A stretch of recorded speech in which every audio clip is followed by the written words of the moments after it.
So the panel is discussing why investing in crypto is such a bad idea if you don't do it methodically. So leading the panel discussion is Jason Cho. Jason's a blockchain research associate at Spartan Capital and founder of the Blockcrunch podcast. Jason first came across Bitcoin while a student at the Wharton School of Business. There, he helped launch Contrary Capital, a decentralized venture fund backed by executives from Facebook, Tesla, Twitch, and Reddit. So please put your hands together to welcome our moderator, Jason Cho, and an amazing set of panelists.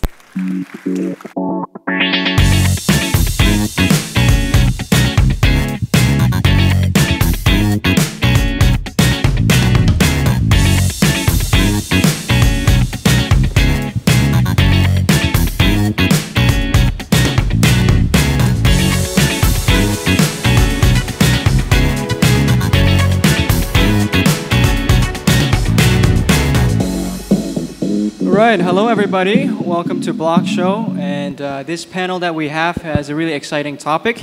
It's why investing in crypto is such a terrible idea, at least if you don't do it methodically. And with us on this amazing panel today is DOVEY from Primitive Ventures, John from Signum Capital, KENRICK from LuneX Ventures, Ella from Kenetic, and Alexandra from VNX. So please give a round of applause to our panelists. So just to start us off, let's have our panelists introduce themselves one by one. And just so we get off on a great page here, can you tell us a little bit about what sets you aside from the other panelists sitting here today? Okay. Hey guys, my name is Debbie Wan. So I'm founding partner of Primitive Ventures. Before Primitive, and so I was leading investment in DHVC, like Denhua Capital. Have been in the space for the last 4 years, and I made my first crypto investment in like early 2014. And so have been through the last nuclear winter as well. So like this winter is not that scary to me. Right. Hi, my name is John from Signum Capital.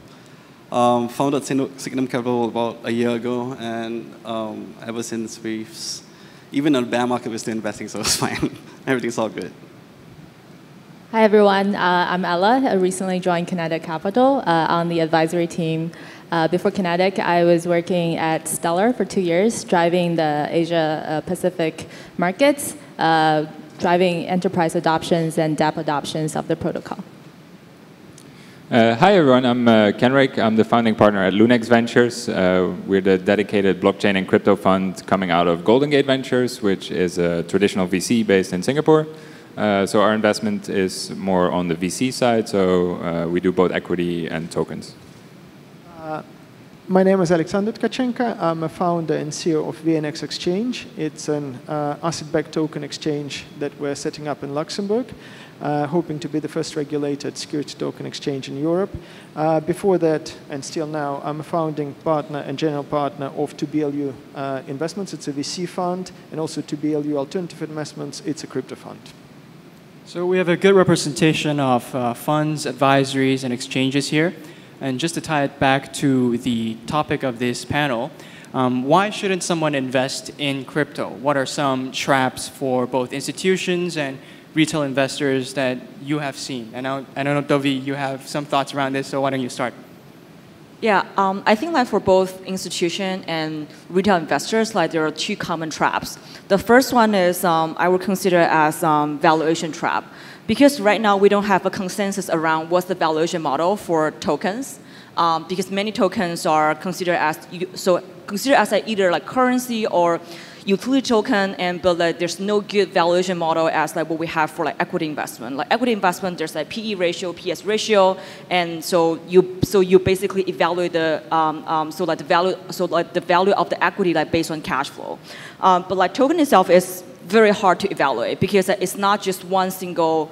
So it is like not one singular financial vehicle. It can represent voting rights, governance rights, and like cash flow rights and like many rights just in one package.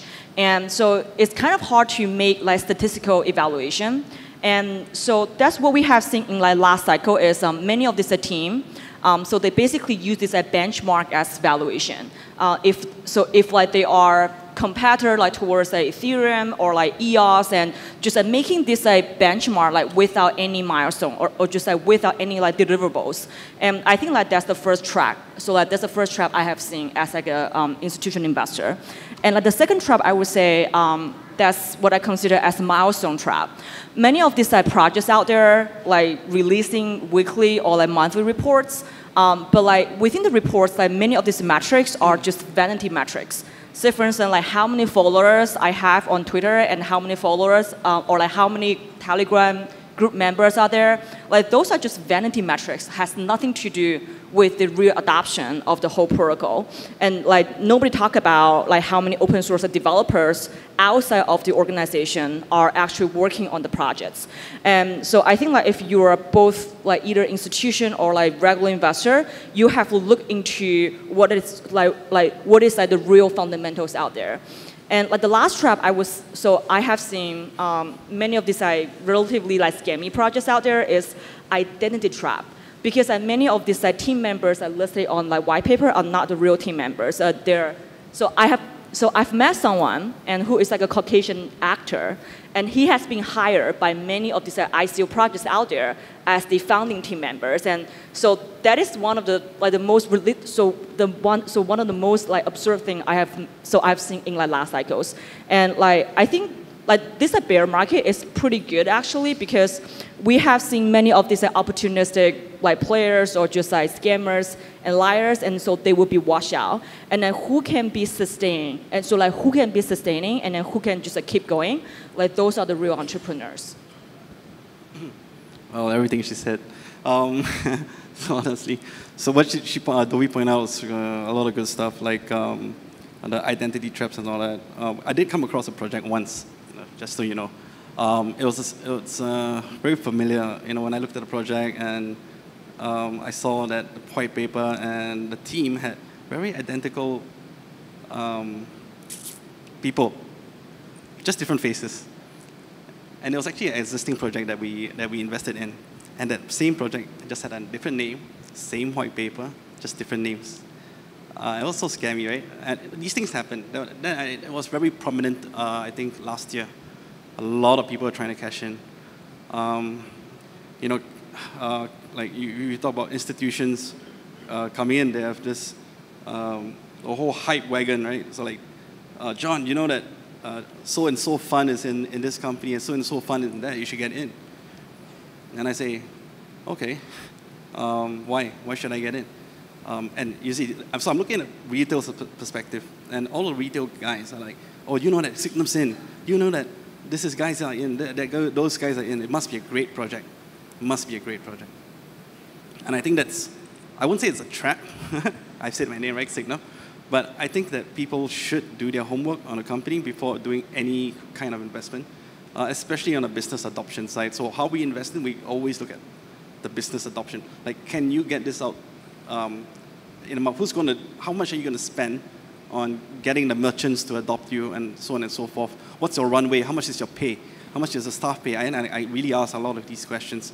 We just recently did an investment, again, like a few days ago with the Kakao blockchain.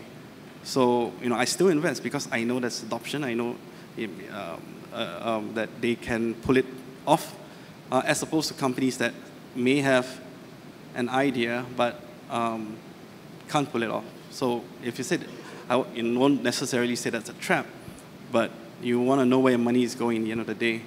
And also the whole idea of, I just want to since we are so casual today, everybody's not stressed out. The whole idea of the followers on Telegram, and they're trying to say, oh, we know this company is great. I want to go 3x, I want to go 4x. And I do go into channels and I go read about it. And if you're a retail investor here, you got to understand, if you put 1 or 2 ETH and you expect it to go 20 ETH, that's like, how many times? 5 times? 10 times? As opposed to a fund that goes in at 1,000, 2,000 ETH, all they need is just one notch up for them to make money. For you to wait to get 10x. So I teach my friends how to trade. I trade a lot. And I teach my friends like, man, if you're going in and you're going in and out, just go in, get out. Next one, on to the next one. Because in reality, are you going to be the holders of that? Are you the real users of that project, right? Am I the real user of a supply chain project? I don't think I am. But I do help the company to try to get as many. I don't know if some of them are here today if they're listening. I'm not an advisor of the companies, but I do help them as much as I can. And I think that, yeah, so, you know, we'll go through many, many more things. Secrets revealed. Hold on. Ella, what about on the advisory front? Have you seen things that would make it probably dangerous for someone who's not experienced or not well-versed in crypto to enter the space? Yeah, if you're not well-versed in trading, or you know, don't get into the space. If you are someone that's going to buy into a company, you know, make sure that the company has a proper business plan, and you know, Signum, we diversify. We invest in crypto projects, and we invest in equity of projects. We don't mind if the project at this current stage changes the tokens into equity. We don't mind that if the company has a long-term plan and they have the cash, the runway to survive this 2 to 3, 4, 5 years. I worry for a company that raised 25M and has a runway of 4 years, because back in my days when I raised $1 million, you know, when I was 500K, it was so hard. I had to run around and try to raise money for $500,000. And you know, nowadays people just throw white papers and you get 25M. That's not bad. But 500K, it could last me for a long time, because all we wanted to do was raise once and do the business right, and you will never raise again, right? You're supposed to make money, make money, make money. The business is supposed to make money. If they keep raising, it's going to be a, you know, red flag. So I need to understand before they change to their tokens to equity, if they do, that they can survive longer than 4 years, longer than 5 years. Really important. Yeah. Okay. Any thoughts, Ella? I'm kind of looking at this in two folds. From the project side, I think nowadays you still have this prevailing momentum mindset of if we build great tech and have great tech back, they will come. Adoption will come naturally. But we've already seen it's not really the case, right? And I think from the institutional investor side, I would admit that we're not really doing a good job. Because whenever we see like great tech back, we're like kind of patting on their back and say, yeah, you know, this is great. It's going to get tremendous adoption because it's X amount better than the Ethereum, than you know what's the mainstream protocols right now. So I think what's really lacking with protocols right now is a clear definition of what is your value proposition, like why people should care, why developers want to build on top of your protocol. By running a few hackathons and like getting some dApps that have like daily active users of a few hundred is not the way to get huge adoption, to get mass adoption. What is your value proposition for enterprise use? What are the critical paths? What are the issues that you need to solve? I think blockchain as a whole need to grow up and be more professionalized and institutionalized. And that's something we're missing. On the investor side, I think we need more intelligent investors. Investment one-on-one is, you know, you need to understand what you're investing in, right? Like what's the fundamental economic value that's supporting this cryptocurrency you're investing in. And that's really tightly tied into the success factors with those protocols, right? You know, you've seen like the past 2 years, all these frothy partnership announcement and you know, collaborations among different projects and you know, even with enterprises. But like what exactly are creating value and how is that translating into this asset that you are investing in? I think that understanding is missing. And this is also causing the loss of confidence that we've seen for the past few weeks, because people are, you know, lose confidence in whether the dApp can actually achieve mass adoption and whether you know the value can actually be created in that way. So. I think, you know, both from the project side and from the investment side, people need to take a deeper look into the fundamentals, like what gives this cryptocurrency a value. And KENRICK and Alex, what about on the VC and exchange side? Are there specific things that make crypto a particularly dangerous asset class for people to be investing in or looking into? Yeah, I think it's been addressed pretty well by the previous panelists. So there are two kinds of two kind of different things to invest in, right? Like we invest in the companies who kind of built this ecosystem, and these companies provide a service, and that's kind of a traditional VC model of investing, and that's kind of understood, right? Like how these companies make revenue. So that's one side of the equation. I think the more interesting question, and I don't have the answer to that, and I don't think anybody has the answer to that, is like, how do you value some of these more new age, like Ethereum, right? Like EOS, like how do you value that? So at the end of the day, it comes down to what's the actual use case of a token, what's the actual application of this token, right? And so we're just wrapping our head around like what is Bitcoin supposed to represent, and that could be a currency, that could be a gold-like kind of token. That's you can kind of put a value on that, right? I mean, you can debate about it, but so these other kind of networks, it's so much harder to value. I mean, what is the actual end use case of Ethereum, right? So at the end of the day, it's going to be used as a transaction fee on the network. So in theory, the more transactions happen on the network, the higher the value of ETH should be. But then, on the other hand, if the network scales and the computing costs come down over time, that would actually mean that transactions should become cheaper. So then the value should actually go down. So I haven't found the answer yet, and that's a massive pitfall, right? Like people confuse the popularity of a platform then with the valuation of it. Like I speak to a lot of people in this industry, and some of the smartest people in this industry, and one person says ETH is going to go to 0, and the other person says ETH is going to go to $5,000. So I don't think anybody has found the answer yet, and that's kind of the dangerous thing. Like, what's the actual use case of this token, and then try and value it, because each is so different from the other. But as we saw last year, everything just trades in tandem, right? If Bitcoin runs, everything runs, and everybody just puts everything on the same pile. I think going forward, you'll probably see a bit of differentiation where people start picking out actual usable, useful, valuable tokens versus stuff that doesn't add value. Yeah.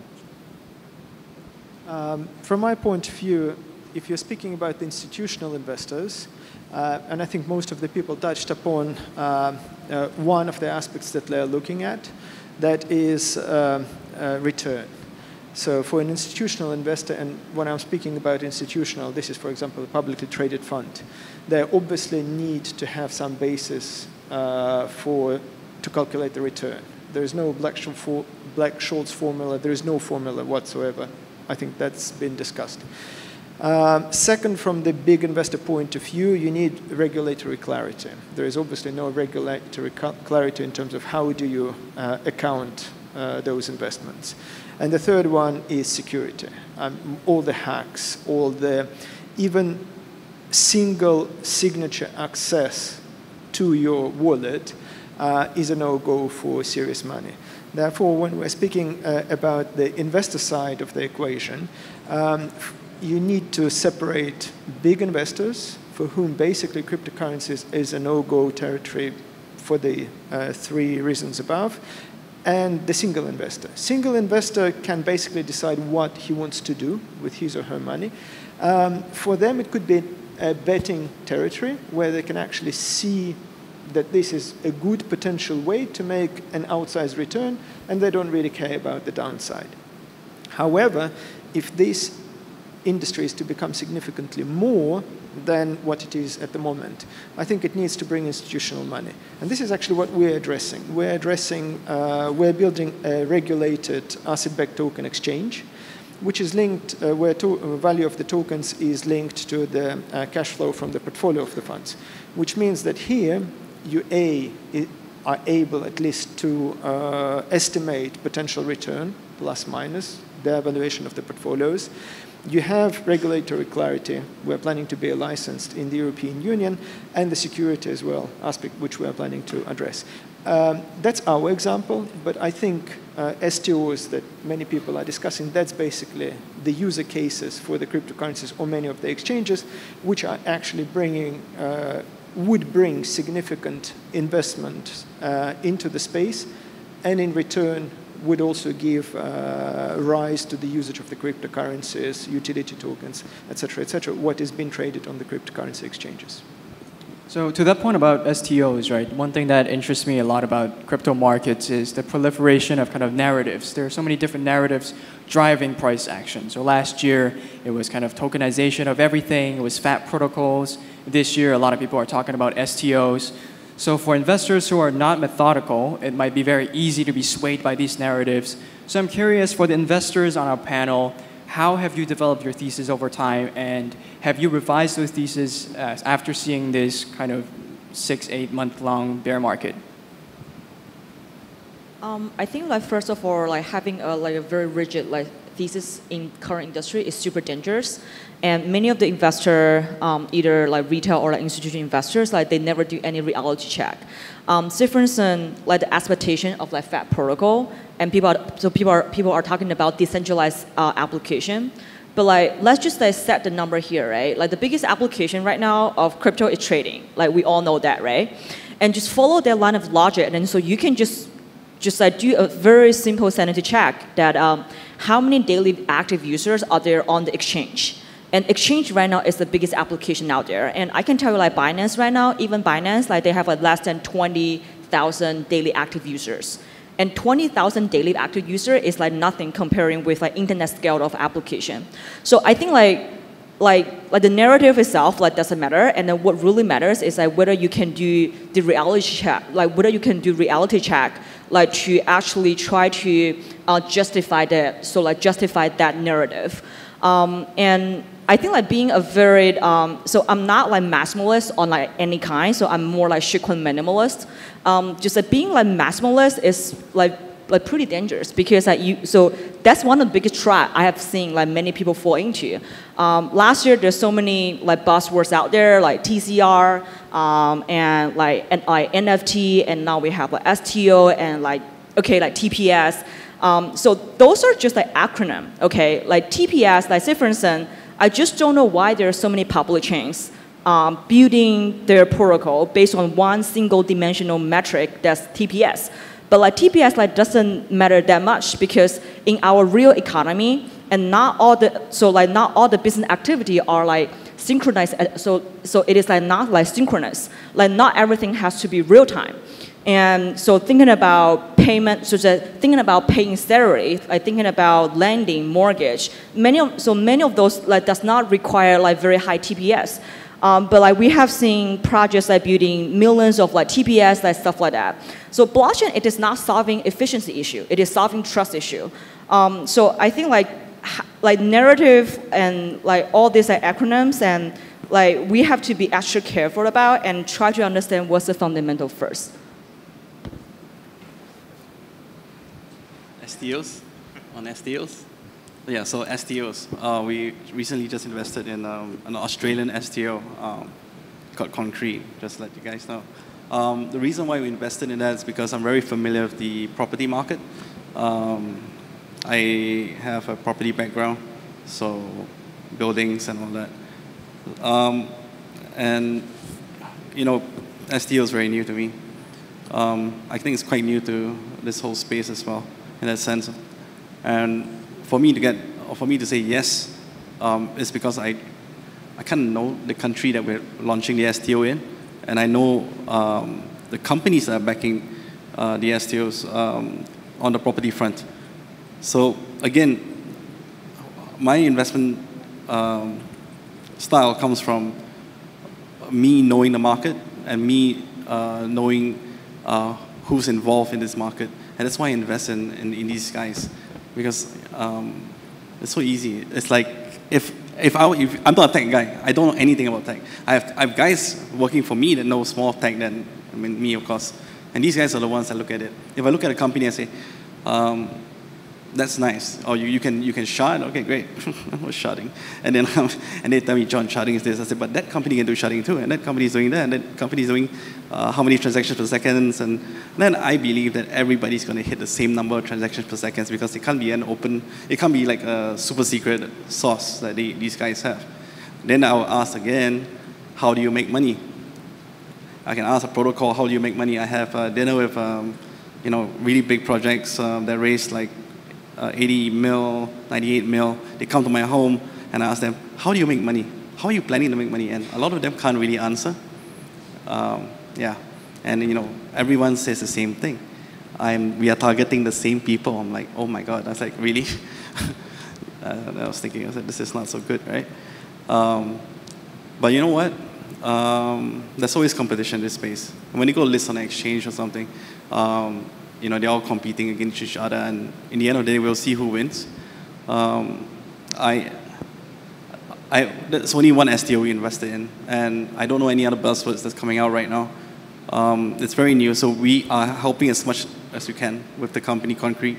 We're running down. We're spending so much time because we don't know if it will work, but I believe it will work. So what we do is we dedicate a lot of resources to helping them get what they need. We're talking to everyone, lawyers in Australia, the commissioners, all that, just to get it up and going. That's the only thing that we can do as investors. If you say that, John, you just put your money in, close your eyes, and go invest in the next one, I can't do that. I'm not the kind of guy that, or we're not the kind of people that do that. So when I invest in somebody, or when we invest in somebody, we spend a lot of time making that company work. That's why, ever since I started crypto, I grew a beard, my hair's white, put on weight. What the hell, man? It's crazy shit. Yeah, so, it's one of those things. We're reaching the end of the year, and things are happening, and people are panicking, and people are running around. Just, if you have good capital management, if you have good treasury management, you know when to let go, and you're not a dreamer all the time, you probably are pretty okay this year. Things slide, things will come up. So cyclic. So it's okay. I'm not fazed by what's happening. In fact, I'm more bullish than ever. So that's my take. So John and Dovey, you both talked a little bit about the things that you look at as methodical investors before you enter a position. So I'm curious for the rest of our panelists, since in crypto investing, it's not like startup investing where there are liquidation events like an exit or an acquisition to determine when you get out of an investment. So I'm curious as to, for the rest of our panelists, how do you think about exiting either a client relationship with an advisory client or exiting a position in a token project as methodical investors? Yeah, we've definitely seen there's a lot of projects are rethinking about their business model and their token model. Whether, I think in the past year, there's not much thought put into the fundamental value of their token, or even like whether it's necessary to have a token in their offering, in their product, right? So I think the bear market is actually a very good opportunity to rethink your entire value proposition, your business model. So I would say, like, from our experience, we've seen a few projects are considering not include a token for now, and once they start to build out the platform and the product, and they can go in and then reassess whether having a token is necessary. So I think that's really healthy for the entire blockchain space. Yeah, I think it's interesting that so we view it through like a VC lens, right? Like everything is an early stage kind of company in this space, because I mean the space is only a number of years old. So, but the interesting part is that now we have a different asset class that's being used basically in this space. So traditional equity, we understand, we know how it's valued. But then the token comes in, and the token has a different valuation metric if it's a utility token, right? And then, what was I going to say? And the liquidity is different on those. So exit here becomes a little bit easier, I guess. You have more liquidity on exchanges or private transactions. So I think the fund management industry itself is going to evolve because of this. So the way that we're structured now, we are still a VC fund, but we also have liquid assets, which is very non-traditional VC. So we're currently operating on a little bit of a hybrid model. But it will be interesting to see how this develops, especially if you get STOs. And so I'm not necessarily hyper about STOs are coming, because STO is just an equity as represented in a token. But it does make, and I think that's some stuff that you're doing, it does make our underlying assets more liquid, which is something new to the VC industry. And I think that's very helpful for both investors and our investors. So we have earlier liquidity, and our LPs won't be locked in for many years, right? So it's just efficiency in the capital raising, I think, yeah. And when you exit one of those liquid positions, what are the things that you're looking at when you decide to exit that position, for instance? Are you do you have a target for how much profit you want to achieve, or is it kind of like some funds when they realize, okay, the thesis has already played out, we're going to exit the tokens? How do you decide that?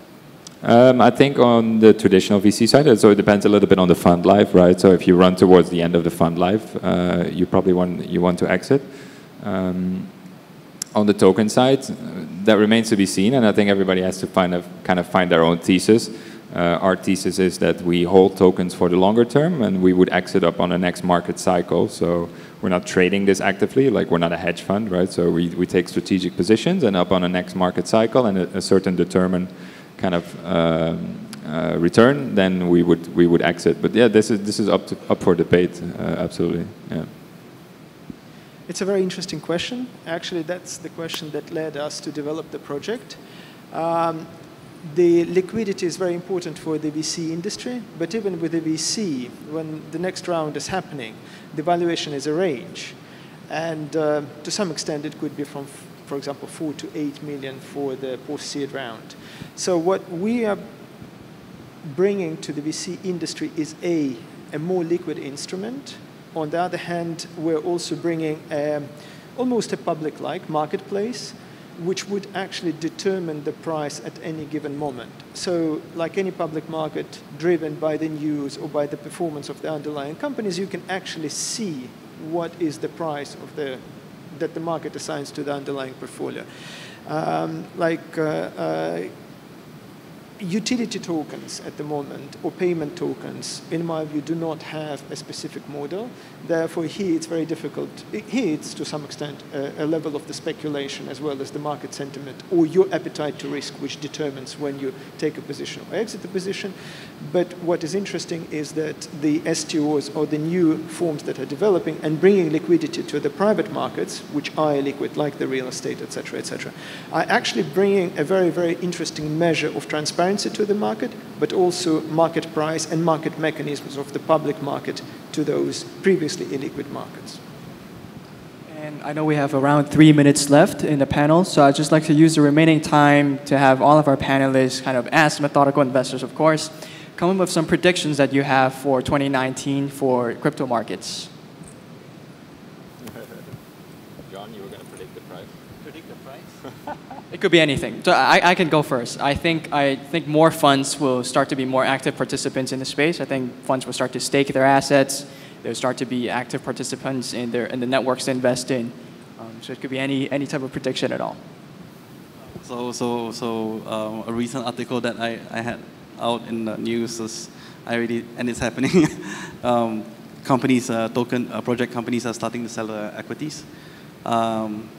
Because it's so hard to raise right now, and so equities suddenly come to play. You know, the good thing about equities sale is that I can open up the books and they can show me everything they need to show, the data room, and that's coming from a traditional investor, something that we like to see, instead of not having any rights and stuff like that. Because the amount of money that we put in has no voting rights, right? As a token, right? I invested in a company once, just to share with you, so you can have an idea. I invested 1 mil. I was in America. I was actually in Hawaii, and I was having a break. And this guy was like, "Hey man, you need to put the money in now." I was like, "Okay." I said, "Why?" "Because it's going to close." I said, "Oh, okay, fine. So I went back to plugged in my Trezor, boom, 1 mil. 1 mil sent to him. 1 week later, he sells his company, sends me back the 1 mil. Now that 1 mil worth, it's probably worth about 1.2, but he didn't give me 1.2. Give me 1 mil. I said, how are you able to do that? How are you able to send 1 mil back to me when you sold your company? I'm supposed to be, so I don't have shares in the company. I have tokens, $1 million worth of tokens, which he sent back to me. in ETH. Now the value of ETH has dropped when it dropped. And I was like, wow, so this can happen. I looked through the SAFT. My lawyer's there, she knows about it. You know, we were like, should we? I said, nah, forget it. Forget it. You know, he sold his company, he made money. Should I chase him? Nah. Why? The SAFT doesn't hold water. It doesn't hold water at all. SAFT has to be better. I probably want to have that's why we have our lawyers to make sure that some of the agreements are tighter. You know, so predictions? Nah. I think it'll be more equity sales this time. Yeah. I think like there will be a lot of consolidations in like different verticals, and consolidation in like stable coins, like consolidation in like public chains, and so like there will be like M&A, just like protocol merger, like merge of the communities and like merge of the team, and then we have seen, and so like there will be like projects like with like decent enough runway just to absorb probably like projects or team like running out of cash. And so that's already happening as well. And, but like I would say that 2019 probably gonna be the new 2014. And because like Dfinity first round, like not the first round, it's like Dfinity before Dfinity actually started, so like actually started in 2014. And Circle, Abra, Coinbase, and like their Series A all happened in like 2014. So I think like there will be a lot of like bargain price.